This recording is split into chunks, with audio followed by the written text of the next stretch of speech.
voninahitra n'Andriamanitra fa tsy faharombelona eto a mitondran'ny Jesosy fiainana ho anako. Ianao fa fiainana dia tafitsika tsirairay eto matotsika tokoto. Misy fotoana tanatina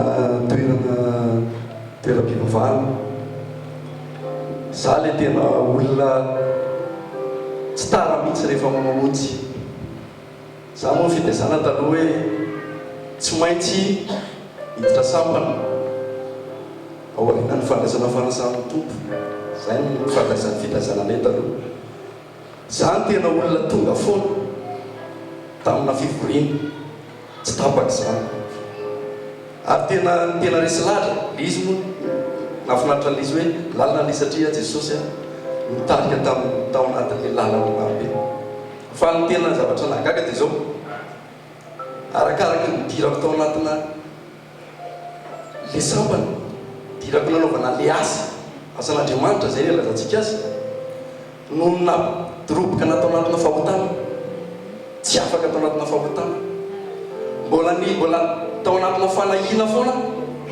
Raha misy olana tsisy vola ao an-trano na misy problème dia mbola anatina fanahina foana, tsy mbola nanana fiainana zany. Le fiainana lazaiko antsika eto le fiadanana. Fa tao anatina fotoana anankiray amin'izay tena hoe nafahan Jesosy hoe tsy mifazaka zaka isan'andro io dia misy fotoana tamin'izany vita fanambadiana zay isany vatoko.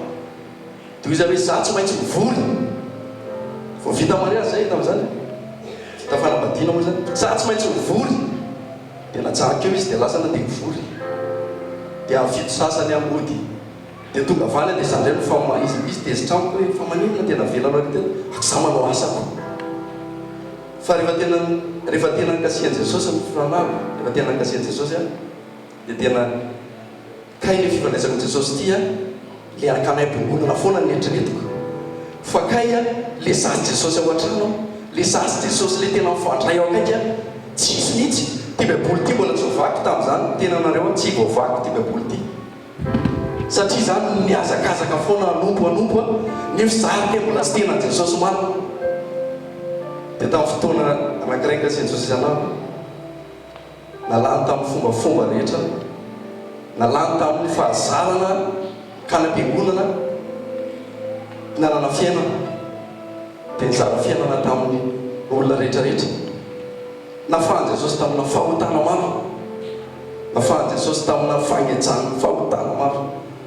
Zay ny izarana antsika androany hoe tsara ny fandrain'i Jesosy, tsara ny mino tenin'Andriamanitra any amin'ny toerana fivavahana. Fa ianao sy Jesosy aloha, ianao sy Jesosy aloha, raiso Jesosy tena hoe raiso hoe tena efa narain'i Jesosy marina ve ianao. Dia tsy fombafomba daholo zany. Efa akaiky ny krismasy, krismasy ny lazantsika azy, fa anisany nanafahan Jesosy anahako ny krismasy. Mety mbola misy olona amintsika mety tafotoana ray tenan'izany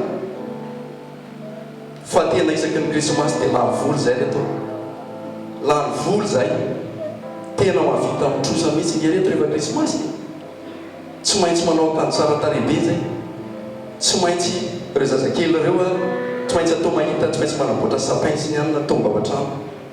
Fa zay zao amiteneniko anao tsara, tsy sapin tsony ao an-trano, tsy manao akanjo tsara tarehibe tsara be zany zay, fa manana fiainana fiadanana ao Jesosy.